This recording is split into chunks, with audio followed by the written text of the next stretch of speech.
অন্বেষা যারা শুনছেন তাদের সবাইকে স্বাগত জানাই।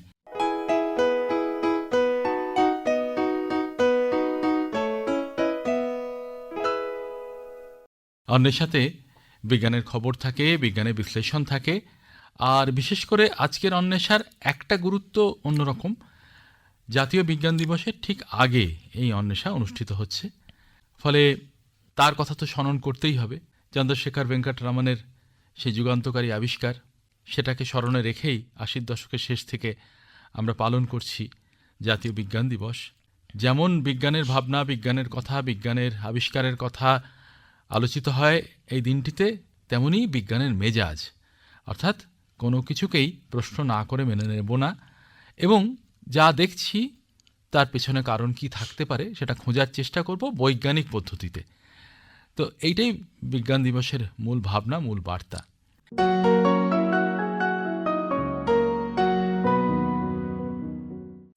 আমরা জানি পদার্থবিজ্ঞানের জগতে কণা পদার্থবিজ্ঞান খুব গুরুত্বপূর্ণ একটা ভূমিকা নেয়। পার্টিকেল ফিজিক্স ইংরেজিতে এইভাবে বলি। স্বাভাবিক, পার্টিকেল নিয়ে যখন কাজ, কণা নিয়ে যখন অনুসন্ধান, এই নামই হবে। তো এই কণার মধ্যে একেবারে অকিঞ্চিতকর একেবারে একটি কণা, সেটা হচ্ছে নিউট্রিনো। অনেকে উচ্চারণ করেন নয়ট্রিনো। সে যাই হোক না কেন, সেটা ধরা বা সেটাকে শনাক্ত করা বা সেটা যে যাচ্ছে বা আসছে সেটা খুব কঠিন। কেন কঠিন, আর এই শনাক্ত করে আমাদের লাভ কি হয়, এটা জানবো যার কাছ থেকে, তিনি আমাদের আজকের অতিথি অধ্যাপক নবকুমার মণ্ডল, এবং তিনি India base neutrino observatory INO তার অধিকর্তা থেকেছেন, এবং তার যে অভিজ্ঞতা সেটা আমরা আজকে ভাগ করে নিতে চাইব সবার সঙ্গে। আপনাকে স্বাগত জানাই আমাদের অনুষ্ঠানে। আমরা যাব নিউট্রিনো গবেষণায়, আমরা যাব, কিন্তু তার আগে আমরা জানতে চাইব যে আপনার গবেষণার, গবেষক জীবনের যাত্রাপথটা কেমনভাবে এগিয়েছে, কোন কোন প্রতিষ্ঠানে কাজ করেছেন, আপনি একটু যদি বলেন। আমার ছোটবেলাটা কেটেছে বর্ধমান জেলার একটা গ্রামে, বেলুট। এটা রসুলপুর বা পাল্লা রোড স্টেশন থেকে নেমে 1 কিলোমিটার এরকম যেটা দূরত্ব। এই গ্রামে স্কুলেই আমার প্রথম পড়াশোনা শুরু হয়। তারপর সেখান থেকে যাই পাশেই রসুলপুরের হাই স্কুলে। সেখান থেকে হায়ার সেকেন্ডারি পাস করার পরে আমি যাই বর্ধমান রাজ কলেজে। বর্ধমান রাজ কলেজে আমি BSc অনার্স ফিজিক্সে সেটা কমপ্লিট করে বর্ধমান ইউনিভার্সিটিতেই আবার যাই আমার মাস্টার ডিগ্রি জন্যে বা MSCর জন্যে। এবং MSc পড়াকালীন আমি গিয়েছিলাম একবার, তখন আমাদের একটা শিক্ষামূলক একটা যে ভ্রমণ থাকতো পার্ট, তা সেখানে আমি গিয়েছিলাম BRC এবং TIFR দেখতে। তখন TIFR মানে হচ্ছে tata institute of fundamental research. এটা একটা আমাদের বিজ্ঞান গবেষণার ভারতবর্ষের একটা প্রধান কেন্দ্র বলা যেতে পারে। তো টাটা ইনস্টিটিউট অফ ফান্ডামেন্টাল দেখার পর আমার নিজেরই মনে হয়েছিল যে এখানে আসলে কেমন হয় রিসার্চের জন্য, এখানে এত ভালো তাদের ফ্যাসিলিটিস ছিল। তারপরে যখন আমি আমার MSc পরীক্ষা শেষ হয় তখন আমি অ্যাপ্লাই করি TIFR এর রিসার্চের জন্য। ভাগ্যক্রমে সিলেক্ট হয়ে যায়। তারপরেই আমি 1977 সালে চলে যাই TIFR এ। সেখানেই আমি তখন কোলার গোল্ডফিল্ডে একটা আন্ডারগ্রাউন্ড ল্যাবরেটরি ছিল, সেখানে তখন কসমিক রেজের উপর কাজ হচ্ছিল। কিন্তু তারা এখানে একটু থামিয়ে জিজ্ঞাসা করব যে তার মানে আমরা যা বুঝছি এইটুকুতেই আপনার তখন থেকেই গতিপথ ঠিক হয়ে গেল কিন্তু এই নিউট্রিনোর দিকে। ইয়েস, সেটা তুমি বলতেই পারো। হ্যাঁ। তখন থেকেই শুরু হয়ে গেল কিছুটা, কারণ এই কোলার গোল্ডফিল্ডেই 1965 সালে আমি জয়েন করার প্রায় 10 বছর আগে, 12 বছর আগে, সেখানেই কিন্তু যে আমরা যেটাকে বলি অ্যাটমসফেরিক নিউট্রিনো, তার আবিষ্কার হয়েছিল এই স্বর্ণখনির মধ্যেই যে গবেষণাগার সেখানেই। সুতরাং আমি যে গ্রুপটাতে জয়েন করি সেই গ্রুপটারই নামই ছিল মিয়ন অ্যান্ড নিউট্রিনো গ্রুপ, কারণ তারা মাটির নিচে মিয়ন এবং নিউট্রিনোর উপর কাজ করত। বেশ, এই TIFR-এই কি আপনি আপনার সারা জীবন কাটিয়েছেন? এই TIFR-এই তারপরে আমার সারা জীবন কেটেছে। আমি ওখান থেকেই রিটায়ার করে তারপর রিটায়ারমেন্টের পরে কলকাতায় আসি, সায়েন্স ইনস্টিটিউটে আছি এখন। এই যে INO এর প্রধানের দায়িত্ব আপনি কবে পেলেন? আমি এবং অন্য কয়েকজন বিজ্ঞানী মিলে এটার প্রস্তাবটাই নিয়ে আসি যে একটা আমাদের এখানে দেশে একটা নিউট্রিনো গবেষণাগার করার দরকার। সেটা হয়েছিল আমাদের 2002-এ, অনেক পরে, আমার গবেষণা জীবনের শেষের ভাগে আমি এটা করি। তার কারণটা আমি বলি যে আমি যে বললাম যে আমি কোলার গোল্ডফিল্ডে যেখানে আন্ডারগ্রাউন্ডে কাজ শুরু করি, সেই গবেষণাগারটা বন্ধ হয়ে যায় 1992 সালে। এবং বন্ধ হয়ে যাওয়ার একটা প্রধান কারণ ছিল যে মাইন্সটাই বন্ধ হয়ে যাচ্ছিল, যে স্বর্ণখনিটাই বন্ধ হয়ে যাচ্ছিল, কারণ তখন ওখানে লোকসানে চলছিল, কোনো লাভ হচ্ছিল না, আর্থিক ক্ষতির ফলে। এটা তখন সেন্ট্রাল গভর্নমেন্টের একটা অর্গানাইজেশন ছিল এবং এটাকে বন্ধ করে দেওয়া হয় 1992-তে। তখনই আমাদের দেশের যে একটা প্রধান গবেষণাগার, যেখানে আমরা কসমিক রে গবেষণায় বলো, কণা পদার্থবিজ্ঞানের গবেষণাই হোক, এগুলো এখানে করা যেত, সেটা বন্ধ হয়ে যাতে আমাদের দেশে আর কোনো গবেষণাগার থাকলো না। তখন থেকেই আমাদের মনে হচ্ছিল যে আমাদের একটা নতুন গবেষণাগারের জন্যে আমাদের কিছু কাজ করা দরকার, এবং তার জন্যই আমরা 2002 সালে আমরা ঠিক করি যে আমরা কোলার গোল্ডফিল্ড বন্ধ হয়ে গেলেও আমরা অন্য একটা জায়গায় কোথাও নতুন করে এই কণা পদার্থবিজ্ঞানের যে আন্ডারগ্রাউন্ডে যে কাজ হবে সেটা শুরু করব। তখনই এই সংস্থার পত্তন হয়। তখনই এই সংস্থার পত্তন হয় এবং আমি প্রপোজ করি যে আমি তখন ছিলাম স্পোক্স পার্সন বলা যেতে পারে, যেটাকে বলা হয় আমরা মুখপাত্র যেটাকে বলি আমরা। সেখানে আমি গভর্নমেন্ট অফ ইন্ডিয়ার কাছে প্রপোজ করি যে এরকম একটা গবেষণাগার করা দরকার, এবং তখন আমরা কিছু তার জন্যে গ্র্যান্টস পাই। সেগুলোকে ব্যবহার করে আমরা তখন রিসার্চ অ্যান্ড ডেভেলপমেন্ট যেটা দরকার এই গবেষণাগার তৈরির এবং সেখানে যে যন্ত্রপাতি বসানো হবে সেগুলো শুরু করি। আমরা ফিরবো এই কথাতে। অধ্যাপক নবকুমার মণ্ডলের সঙ্গে সাক্ষাৎকারে আমরা এবার একটু ডুব দেব বিজ্ঞানের আলোচনায় সরাসরি, এবং জানতে চাইব যে এই নিউট্রিনো কি। প্রশ্নটা করার কারণ হচ্ছে, এমন তো অনেকে থাকতে পারেন যারা আজকে শুনছেন, যাদের মধ্যে পদার্থবিজ্ঞান সম্পর্কে ধারণাটা এই জায়গায় আছে যে হ্যাঁ, প্রত্যেক পদার্থের পরমাণু বা অ্যাটম আছে, অ্যাটমের মধ্যে প্রোটন, ইলেকট্রন, নিউট্রন আছে, এগুলো শুনেছি। নিউট্রিনোটা তো শোনা হয়নি, বা শুনলেও আমার আর মনে নেই। তো নিউট্রিনোটা কি, কখন বেরোয়, বা সবসময় কি বেরোচ্ছে, ব্যাপারটা কি? নিউট্রিনোর অ্যাকচুয়ালি তুমি ঠিকই বললে, এটা যে নিউট্রিনো কণার তো কোনো দরকার নেই। আমাদের যে সাধারণ যে মেটেরিয়াল আমরা আছে তাতে কিন্তু নিউট্রিনো কণার কোনো ভূমিকা নেই। আপাত দৃষ্টিতে মনে হবে যে নিউট্রিনো কণার কোনো ভূমিকা নয়। তাহলে নিউট্রিনোটা দরকার হলো কেন? তো দরকার হলো, আমি বলেছি যে এরকম 1910-12 এই সময়ে যখন অ্যাটমিক ফিজিক্স তৈরি হচ্ছে, যখন রাদারফোর্ড তার পরমাণুর যে গঠন তার সম্বন্ধে গবেষণা করলেন এবং যে স্ট্রাকচার অফ দি অ্যাটম তিনি বললেন, সে অতি পাতলা সোনার পাতের মধ্যে দিয়ে, রাইট, সেই এক্সপেরিমেন্ট করে, হ্যাঁ, সেই সময় তখন কিন্তু দেখা গেল তখন রেডিও অ্যাক্টিভিটি যেটাকে আমরা বলি তেজস্ক্রিয় পদার্থ, জাস্ট 10 বছর আগে তখন সেটা আবিষ্কার হয়েছে, 10-12 বছর আগে। এবং এই তেজস্ক্রিয় পদার্থ যে দেখা গেল তারা 3 ধরনের কণা সেখান থেকে নির্গত হয়। তাকে আমরা বলি আলফা পার্টিকেল, আলফা কণা, বিটা পার্টিকেল, বিটা কণা, অথবা গ্যামা পার্টিকেল বা গ্যামা কণা। এই আলফা এবং বিটা কণা এগুলোর মধ্যে কোনো প্রবলেম ছিল না। এই যে বিটা পার্টিকেল যাকে বলি, যে বিটা পার্টিকেল রেডিয়েশন, সেটা বেসিক্যালি ইলেকট্রন। বিটা পার্টিকেল মানে ইলেকট্রন তোমার এই পদার্থের মধ্যে থেকে বেরিয়ে আসছে। এবং এই ইলেকট্রনের যখন যে তেজস্ক্রিয় পদার্থ যেগুলো ইলেকট্রন বেরিয়ে আসছে, তাদের যখন আমরা এনার্জিটাকে মাপতে শুরু করলাম, তখন একটা অদ্ভুত ব্যাপার দেখা গেল যে আলফা কণা, মানে দেখো আলফা কণাটা বেরিয়ে আসে কারণ একটা নিউক্লিয়াস অন্য আর একটা নিউক্লিয়াসে পরিবর্তিত হয়, এবং এই পরিবর্তন হয় এই কারণে যে আলফা পার্টিকেল বেরিয়ে আসছে বলে বা বিটা পার্টিকেল বেরিয়ে আসছে বলে। কিন্তু একটা পদার্থ যখন অন্য পদার্থে পরিবর্তিত হচ্ছে তখন, এবং আর একটা পদার্থ বেরিয়ে আসছে, তখন যেটা হতে হবে যে টোটাল যে এনার্জি সেটা কনজার্ভ হতে হবে। আমরা যে বলি যে এনার্জির যে সংরক্ষণ সূত্র যেটা বলি, সেখান থেকে বলা যায় যে এনার্জি আমরা তৈরি করতে পারি না নতুন করে, কিন্তু একটা এনার্জি অন্য এনার্জি পরিবর্তিত হতে পারে। কিন্তু এখানে দেখা যাচ্ছে যে আলফা কণাটা যেটা বেরিয়ে আসছে তেজস্ক্রিয় পদার্থ থেকে, তার শক্তি কিন্তু সবসময় সেম থাকতে, কারণ একটা পদার্থ থেকে অন্য পদার্থে যখন পরিবর্তিত হচ্ছে তাদের মধ্যের যে মাস ডিফারেন্স যেটাকে বলি আমরা, সেই মাস ডিফারেন্সটাই কিন্তু এনার্জি হিসাবে বেরিয়ে আসে আলফা কণার। সুতরাং আমি যদি একটা নিউক্লিয়াস এ আর একটা নিউক্লিয়াস বিতে পরিবর্তিত হচ্ছে এবং যখন আলফা কণা বেরিয়ে আসছে, তখন নিউক্লিয়াস এ এবং নিউক্লিয়াস বির মধ্যে যে মাস ডিফারেন্স হবে, সেই মাস ডিফারেন্সটাই হবে আলফা কণার এনার্জি, সেটা ফিক্সড। সুতরাং আলফা কণাটাও ফিক্সড এনার্জি নিয়ে বেরিয়ে আসতে হবে। গ্যামা রেডিয়েশনের সময় আমরা দেখতে পেলাম একই ব্যবস্থা, গ্যামা রেডিয়েশনও কিন্তু সবসময় একই এনার্জি নিয়ে বেরিয়ে আসছে। কিন্তু যখন বিটা পার্টিকেলটা দেখা যাচ্ছে, বিটা কণাকে যেটা বলছি, তখন দেখছি আমরা যে যখন পদার্থ এ বা পরমাণু বিতে পরিবর্তিত হচ্ছে এবং বিটা কণা নির্গত হচ্ছে, সেই বিটা কণার যে শক্তি সেটা কিন্তু সবসময় এক থাকছে না, কখনো কম কখনো বেশি। একটা অবশ্য যদি ম্যাক্সিমাম যেটা হচ্ছে সেটা হচ্ছে তাদের দুজনের যে মাসের মধ্যে যে তফাৎ সেটা হচ্ছে, কিন্তু অনেক সময় তার থেকে কম এনার্জি বা কম শক্তিতেও বিটা কণাটা বেরিয়ে আসছে। এটা একটা অদ্ভুত ব্যাপার, কারণ এটা তো তখন দেখা যাচ্ছে তার মানে কি যে এনার্জি কনজারভেশন সেটা কি এই রেডিও অ্যাক্টিভিটির ডিকেতে রেডিও এনার্জি কনজারভেশন হচ্ছে না। এবং বিজ্ঞানীরা এরকমই ভাবতে শুরু করলেন।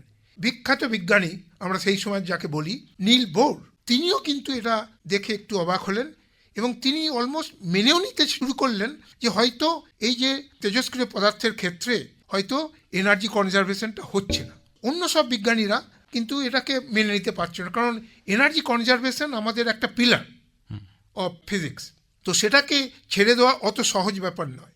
এবং এই এনার্জি কনজারভেশনটাকে ধরে রাখার জন্যে আরেকজন বিজ্ঞানী উলফগ্যাং পাউলি, তিনি হঠাৎ বললেন যে ওকে, আচ্ছা তোমাকে এটা কেন মনে হতে হবে যে শুধু এই যখন পদার্থ একটা পরমাণু এ পরমাণু বিতে পরিবর্তিত হচ্ছে তখন কেবলমাত্র বিটা পার্টিকেলটা এমিট হচ্ছে, তাই বা কেন? হয়তো ওই বিটা পার্টিকেলের সঙ্গে আর একটা কোনো পার্টিকেল এমিট হচ্ছে যা আমরা ধরতে পারছি না। তাহলে আমরা ধরতে পারছি না। তাহলে যে এই যে এনার্জি ডিফারেন্স, এটা এই বিটা পার্টিকেল এবং এই অন্য একটা পার্টিকেল নতুন পার্টিকেল এদের মধ্যে ভাগ হয়ে যাবে। তাহলে কখনো হয়তো বিটা পার্টিকেল একটু বেশি এনার্জি পাবে, কখনো ওই নতুন কণা যেটা সেটা হয়তো একটু বেশি এনার্জি পাবে। তো তিনি এরকম একটা প্রপোজাল দিলেন এবং তিনি এই পার্টিকেলটার নাম দিলেন তখন নিউট্রন। তখনও কিন্তু নিউট্রন আবিষ্কার হয়নি, চ্যাডউইকের নিউট্রন আবিষ্কার হয়নি। তার মানে বোঝা যায় তখন এটা প্রকল্প, একটা প্রকল্প রইল, হাইপোথেসিস হয়ে রয়েছে যে হতে পারে।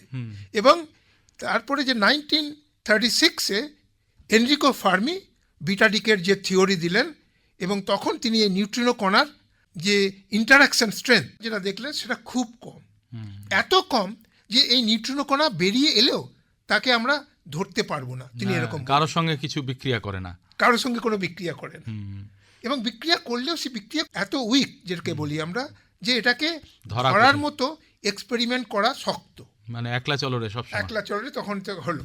তো তার ফলে এই নিউট্রিনোটা এলো, কিন্তু নিউট্রিনোর তখন সবাই ধরে নিল যে নিউট্রিনো কণাকে দেখা যাবে না। এটা বলছি 1936-এর ঘটনা। এই যে নিউট্রিনোর তো আরও অনেক আবিষ্কারের কাহিনী আছে, আরও অনেক কিছু আছে যেটা আনলে আমাদের এই সাক্ষাৎকারের গণ্ডিতে কুলোবে না। আমরা এইটুকু বুঝে নিয়ে যে পরমাণু ভাঙে তেজস্ক্রিয়তায়, সেই ভাঙার সময় যে বিভিন্ন রকমের কণা নির্গত হতে পারে তার মধ্যে একটা হচ্ছে বিটা। আর বিটা বেরোলে আমাদের একটু সমস্যা হয়, কেননা আমরা চিরকাল বুঝে এসেছি এই পৃথিবীতে ভর এবং শক্তি ও হারিয়ে যায় না চট করে। কেউ যদি গান গাইতে চান তোমার মহাবিশ্বেও কিছু হারায় না কো প্রভু, গাইতে পারেন। কথাটা হচ্ছে যে কোনো কিছু হারায় না, এবং প্রথমে যা ছিল পরেও তাই ঠিক হতে হবে, বিশেষ করে এনার্জি, মাস এনার্জি, ভর এবং সেটা মেলাতে গিয়েই বলা যায় এই নিউট্রিনো কণার ভাবনা, কল্পনা এবং পরে আবিষ্কার। এখন এই যে নিউট্রিনো নিয়ে ভাবনা, এটা কেন? আমরা একটা হতে পারে যে তেজস্ক্রিয়তায় বেরোচ্ছে আমরা বুঝলাম, আমরা বিজ্ঞানীরা প্রকৃতির রহস্যটা বুঝে গেলেন, কিন্তু এই নিউট্রিনো নিয়ে এত আগ্রহ কিসের? পরবর্তীকালে এটা দিয়ে কী করা যাবে? পরবর্তীকালে যেটা অনেকগুলো কারণে নিউট্রিনো গবেষণাটা একটা খুব গুরুত্বপূর্ণ বিষয় হয়ে দাঁড়িয়ে গেল। প্রথম কথা হচ্ছে, মনে করো সূর্যের মধ্যে কি হচ্ছে? সূর্যের মধ্যে হাইড্রোজেন পুড়ছে, সেখান থেকে হাইড্রোজেন থেকে হিলিয়াম হচ্ছে, এবং হিলিয়াম থেকে আরও অনেক কার্বন, অক্সিজেন, তারপরে সেখান থেকে সালফার, তুমি আপ টু আয়রন, এগুলো তৈরি হচ্ছে। এই যখন তৈরি হচ্ছে তখনও কিন্তু এখান থেকে নিউট্রিনো কণা বেরিয়ে আসছে, কারণ হাইড্রোজেন ফিউজ হয়ে হিলিয়াম হচ্ছে, তার মানে প্রোটনটা পরিবর্তিত হয়ে যাচ্ছে নিউট্রনে, হতেই হবে, কারণ হাইড্রোজেন তো হাইড্রোজেন, কিন্তু হিলিয়ামের মধ্যে দুটো প্রোটন, দুটো নিউট্রন আসছে। ওই নিউট্রনগুলো আসছে কোত্থেকে? প্রোটনটা কনভার্ট হয়ে যাচ্ছে নিউট্রনে। এই প্রোটনটা যখন নিউট্রনে কনভার্ট হবে তখনই নিউট্রিনো কণা আবার বেরিয়ে আসবে। তার মানে নিউট্রিনো ভাঙনেও আছে, সংযোজনেও আছে, এবং এই নিউট্রিনো কণা থেকেই সেগুলোকে আমরা তার সংখ্যাটা পরিমাপ করতে পারি, কতগুলো আসছে সূর্য থেকে, তাহলে আমরা সূর্যের সম্বন্ধে অনেক কিছু জানতে পারবো, যে ঠিক কিভাবে বার্ন হচ্ছে, কত রেটে বাড়ছে, তার খুব দ্রুত গতিতে সেটা পুড়ছে হাইড্রোজেনটা, না আস্তে আস্তে পুড়ছে, সেগুলো সব জানতে পারবো সেটা থেকে। সেটা হচ্ছে একটা বিশেষ একটা ঘটনা, এবং এই ধরনের অনেক এক্সপেরিমেন্ট করা হচ্ছিল। এইবার আমরা এই ইন্ডিয়া বেস নিউট্রিনো অবজারভেটরিতে চলে আসি। ধরুন আপনারা দেখলেন যে খনিতে, আমরা খনির কথা আবারও আসব, খনিতে নিউট্রিনো ধরার যে পথ সেটা বন্ধ হয়ে যাচ্ছে। কোলার স্বর্ণখনি মহারাষ্ট্রে, সেটা বন্ধ হয়ে যাচ্ছে। তার ফলে সেটাকে আর ব্যবহার করা যাবে না মানে গবেষণাগার হিসেবে, অথবা নতুন একটা কিছু করতে হবে। এই যে নতুন করা, সেটাও কি আপনারা আরেকটা খনি বাছলেন না অন্য কোনো জায়গা বাছলেন? না, আর একটা খনি বাছলাম না এই কারণে, কিন্তু আমাদের যে ধরনের মানে নিচে মাটির নিচে যেতে হবে 1 কিলোমিটার বা 2 কিলোমিটার, সেটা খনিতে পাওয়া খুব মুশকিল। কারণ স্বর্ণখনি যেটা হচ্ছে, স্বর্ণখনিতে আমরা অনেক নিচে চলে যাই, কারণ সোনাটা এতই দামি, তার জন্যে আমরা অনেক নিচেও চলে যেতে রাজি আছি। সেই জন্য স্বর্ণখনিগুলো পৃথিবীতে, আমাদের দেশেই বলা হোক বা সাউথ আফ্রিকাতেই হোক বা যেখানেই হবে, সেগুলো অনেক গভীর হয়। তার ফলে আমরা সেখানে এক্সপেরিমেন্ট করতে পারি। কিন্তু যদি ধরো কোল মাইন্স তো অত গভীর হয় না, 500 মিটার 700 মিটার এরকম হতে পারে ম্যাক্সিমাম। সেখানে এই ধরনের এক্সপেরিমেন্ট করা খুব একটা সম্ভব নয়। কারণ কেন আমাদের এই গভীরতাটা দরকার? কারণ নিউট্রিনো কণা এতই, তার ইন্টারাকশান রেটটা এত কম যে আমরা যদি কম গভীরতায় গিয়ে এক্সপেরিমেন্ট করি, তাহলে এই কসমিক রেগুলো ইন্টারাক্ট করবে এবং এগুলো তারা এই নিউট্রিনো ইন্টারাকশনটাকে আমরা যাকে বলি মিমিক করতে পারে। আচ্ছা, মানে ভিড়ের মধ্যে বুঝতে পারবো না এটা নিউট্রিনো ইন্টারাকশন না কসমিক রে ইন্টারাকশন। কিন্তু আমরা যদি গভীরে যাই, তাহলে এই কসমিক রেগুলো তখন এই মাটির মধ্যে আস্তে আস্তে অ্যাবজর্ব হয়ে যায়। তখন অনেক গভীরে গেলে সেখানে কেবলমাত্র নিউট্রিনো কণাই থাকবে, যেহেতু তারা কোনো কিছুর সঙ্গেই বিক্রিয়া করে না, খুব কম করে না বলাটা ঠিক নয়। আচ্ছা, এই কসমিক রের মধ্যে প্রধান তো অবশ্যই প্রধানত হচ্ছে প্রোটন। কিন্তু আমাদের এই প্রোটন কণাগুলো কসমিক রেতে যেটা আছে, তারা আমাদের যে বায়ুমণ্ডলে এসে তখন তার সঙ্গে ধাক্কা খায় বা কলিশনের ফলে অনেক নতুন কণা তৈরি হয়, যেমন অ্যাক্সিলারেটে হয়, একে পায়ন, কেয়ন, নিউট্রিনো, অল সমস্ত পার্টিকেলসগুলো তৈরি হয়। এই নিউট্রিনোগুলো তখন তৈরি হচ্ছে, নিউট্রিনোগুলো ডিরেক্টলি তৈরি হয় না, মানে তখন পায়ন কণা যে তৈরি হয়, সেই পায়নগুলো তার ডিকে করে সে তখন মিয়ন আর মিয়ন নিউট্রিনো তৈরি করে, আবার মিয়নটা ডিকে করে মিয়ন নিউট্রিনো, আবার ইলেকট্রন নিউট্রিনো তৈরি করে, মানে ক্রমাগত ভাঙতে ভাঙতে নিউট্রিনোর সংখ্যাও বাড়তে শুরু করে। আচ্ছা, এবার তাহলে বাছলেন কোথায়? তাহলে আপনারা গভীরে যাবেন না, খনিতে যাবেন না, তাহলে বেছে নিলেন কোন জায়গা? তাহলে আমরা দেখলাম যে আমরা যদি একটা পাহাড়ের নিচে আমরা যদি একটা টানেল করে যেতে পারি, এবং যেটা পাহাড়ের উচ্চতারা হবে সেখানে মনে করো 1.5 কিলোমিটার বা 2 কিলোমিটার, এবং সেখানে আমরা টানেল করে গিয়ে মাঝখানে পাহাড়ের নিচে গিয়ে সেখানে একটা আমরা চেম্বার বানালাম। তার মানে পাহাড়টাকে আপনারা ফিল্টার হিসেবে ব্যবহার করছেন? পাহাড়টাকে ফিল্টার হিসেবে ব্যবহার করছি। ছোট একটা পাহাড়ের পাদদেশ থেকে আমরা শুরু করব, সেখান থেকে আমরা একটা ছোট টানেল করব, যাতে গাড়ি এবং অন্য আমাদের ট্রাকও যেতে হবে, কারণ আমাদের সমস্ত মেটেরিয়াল, সমস্ত ইনস্ট্রুমেন্ট নিয়ে যেতে হবে, এবং নিয়ে গিয়ে সেখানে ভিতরে গিয়ে যে ধরনের আমার ল্যাবরেটরিজ যে সাইজ যেটা চাই, সেই ধরনের একটা গবেষণাগার আমরা তৈরি করলাম, এবং সেখানে আমরা নিউট্রিনো কণার গবেষণা করতে পারবো, এটাই আমরা ভাবতে শুরু করলাম। এবং যে এই যে আয়নো, এটাই প্রপোজালটা ছিল, এরকমই একটা প্রপোজাল যে আমরা একটা পাহাড়ের নিচে গিয়ে সেখানে আমরা একটা ল্যাবরেটরি বানাবো, খনিতে আর নামবো না, এবং খনি নেই সেরকম আমাদের দেশে। তার মানে এইভাবে পাহাড় চিহ্নিত করা, তেমন পাহাড়কে ব্যবহার করা যায় কিনা সেটা বোঝা, মানে পরিকাঠামোগত সুবিধা আছে কিনা, এবং সেই করে করে বোধহয় আপনারা তামিলনাড়ুতে পৌঁছলেন। তাই কারণ আমরা হিমালয়ও দেখেছিলাম, কিন্তু হিমালয়ান রক যেটা হচ্ছে সেটা অত স্ট্রং না, ওকে, কারণ এটা হচ্ছে সেডিমেন্টারি রক। হোয়ারাজ তুমি যদি তামিলনাড়ুর দিকে যে আমরা বা ওয়েস্টার্ন ঘাট যেটাকে বলি, মাউন্টেন রেঞ্জ, সেখানে হচ্ছে মোস্টলি ভলকানিক রক, এবং এই রকটা অনেক স্ট্রং, পোক্ত যাকে বলা যায়। আরেকটা কারণ হচ্ছে যে হিমালয়ান রিজনে এটা সিসমিক জোনটা ভেরি হাই, এখানে ভূমিকম্প হওয়ার চান্সটা অনেক বেশি, কিন্তু আমরা যদি তামিলনাড়ুতে সেই ভূমিকম্প হওয়ার চান্স অনেক কম। এই দুটো কারণে আমরা তামিলনাড়ুতে ওয়েস্টার্ন ঘাট মাউন্টেনে এটাকে আমরা চিহ্নিত করি। আর শ্রোতা বন্ধুরা, আমরা কথা বলছি অধ্যাপক নবকুমার মণ্ডলের সঙ্গে, এবং এই বিশিষ্ট পদার্থবিজ্ঞানীর কাছ থেকে আমরা বোঝার চেষ্টা করছি নিউট্রিনো গবেষণা মানে কি, কেন করে মানুষ, আর ভারতবর্ষ করতে গিয়ে কি কি পরিকাঠামো তৈরির চেষ্টা করেছে, বর্তমানে কোন দিকে চলেছে। এখন তামিলনাড়ুতে এই যে পাহাড় চিহ্নিত হলো, নাম তো নিশ্চয় একটা ছিল পাহাড়ের, বডি হিল, এটা হচ্ছে তেনি শহরের খুব কাছে। হ্যাঁ, একটা জিনিস আমাদের মনে পড়ছে, আমাদের প্রাক্তন রাষ্ট্রপতি ডক্টর এপিজে আব্দুল কালাম, তিনি এটার হয়ে কলম ধরেছিলেন, এবং একটা প্রধান সংবাদপত্রে ইংরেজি ভাষার 2 পাতা জুড়ে তার লেখা বেরিয়েছিল, আমার এখনো মনে পড়ে। তো এইটা করতে গিয়ে অসুবিধাটা কোথায়? মানে খনির মতো সুবিধা কি পাওয়া গেল না নাকি? অসুবিধা যেটা আমরা ফেস করতে শুরু করলাম, আমরা সেটা কখনোই ভাবিনি, সেটা হচ্ছে কিছু অ্যাক্টিভিস্ট তারা এটার বিরোধিতা শুরু করেন যে অযৌক্তিক কারণে। কারণ অযৌক্তিক কারণ আমি বলছি এই কারণে, তারা হঠাৎ বলতে শুরু করলেন এই সমস্ত নিউট্রিনো তারা স্বাস্থ্যের পক্ষে ক্ষতিকারক, এবং তার ফলে এই যে এক্সপেরিমেন্টটা হচ্ছে এখানে কিন্তু আমেরিকা থেকে নিউট্রিনো বিম আসবে এবং আমেরিকানরা একটা ওইখানে পাহাড়ের নিচে গিয়ে গবেষণা করবে এবং তাদের জন্য আমরা সুযোগ করে দিচ্ছি, নিউট্রিনো বিম আসবে এবং নিউট্রিনো বম বানানো হবে, এরকম অযৌক্তিক সমস্ত কারণ দেখিয়ে এর বিরোধিতা শুরু করে। এমনও একটা বার্তা গিয়েছিল যে পাহাড়ের ওই পেটের মধ্যে এত শক্তিশালী একটা চুম্বক থাকবে যে চুম্বক চাষিদের, যাকে বলে লাঙলের যে লোহার ফলা, ফালগুলোকে। হ্যাঁ, কাস্তে সব টেনে নিয়ে যাবে। অ্যাকচুয়ালি আমাদের এটা ঠিকই যে আমাদের ওখানে একটা ম্যাগনেট থাকবে, কারণ আমাদের একটা প্রধান আমাদের একটা সায়েন্টিফিক রিসার্চের একটা বিষয় ছিল যে আমরা নিউট্রিনো এবং অ্যান্টি নিউট্রিনোকে আলাদাভাবে দেখতে চাই, মানে শনাক্ত করতে চাই, এবং তার জন্যে আমাদের ম্যাগনেটটার প্রয়োজন আছে।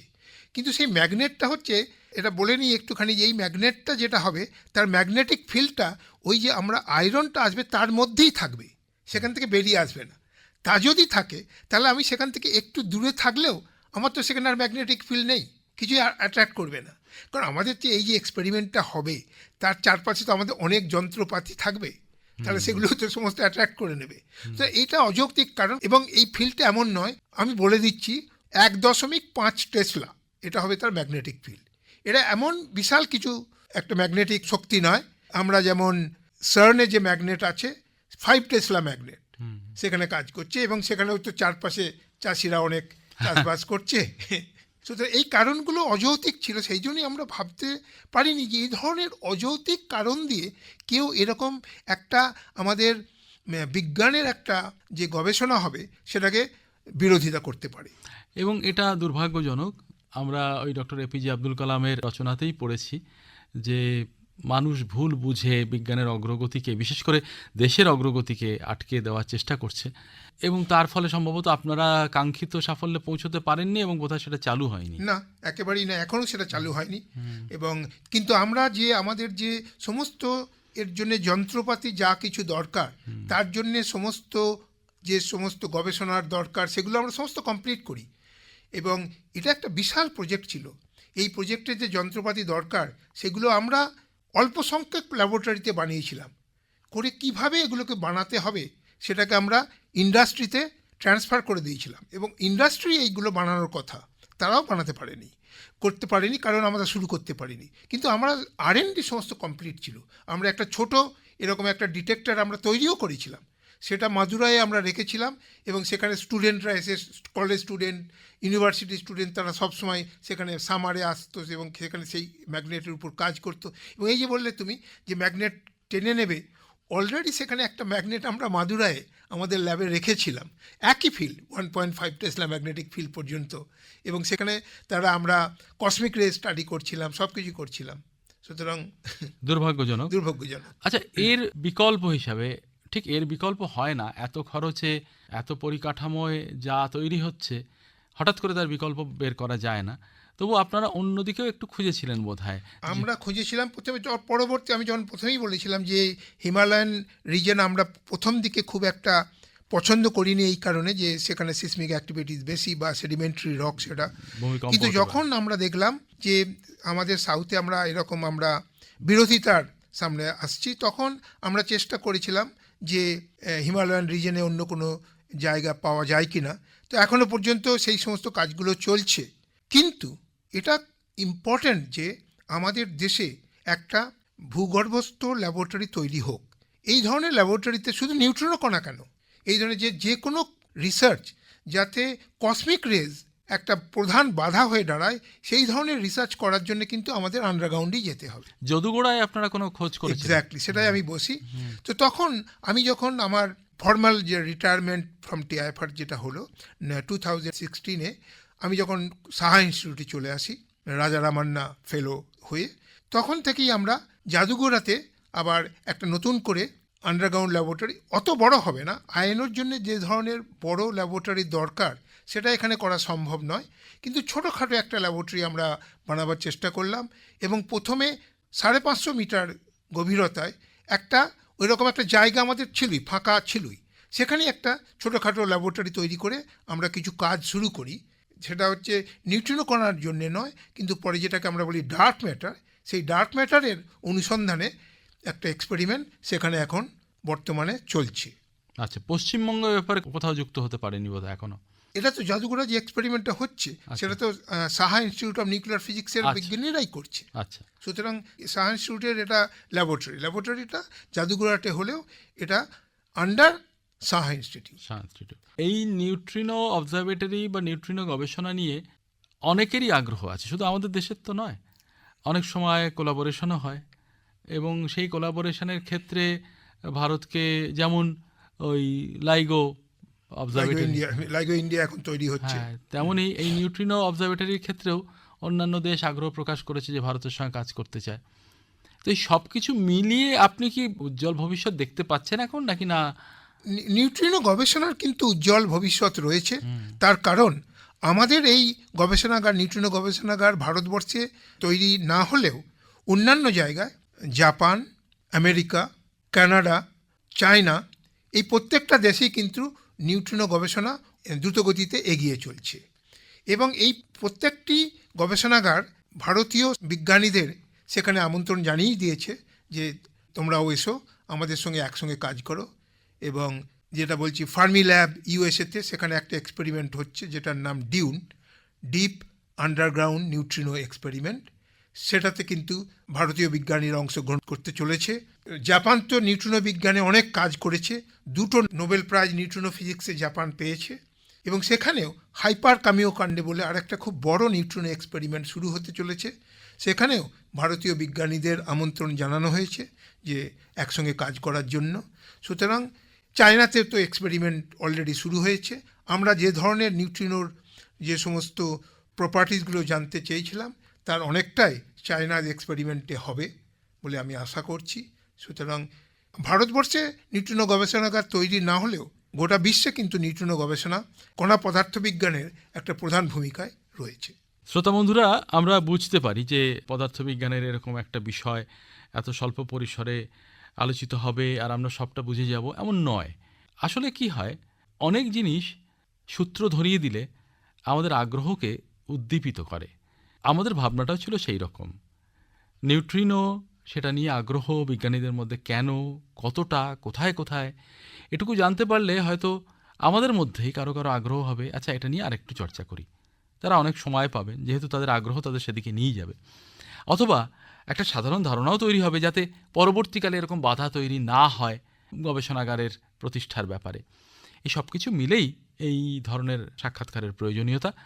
অধ্যাপক নবকুমার মণ্ডল, বিশিষ্ট পদার্থবিজ্ঞানী, তাকে আজকে পেয়ে আমরা অনেকটা জানলাম। আপনাদের যদি কিছু প্রশ্ন থাকে অবশ্যই পাঠাতে ভুলবেন না। আজকে অনুষ্ঠান শেষ করছি এই পর্যন্তই। কথা হবে আগামী কোনো সময়। নমস্কার।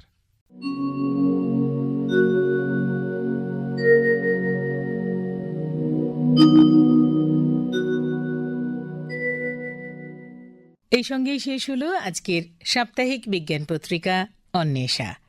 সম্পাদনা মনোজ কর, প্রযোজনা ডক্টর মানস প্রতিম দাস, পরিবেশনায় আকাশবাণী কলকাতা কেন্দ্রের বিজ্ঞান বিভাগ।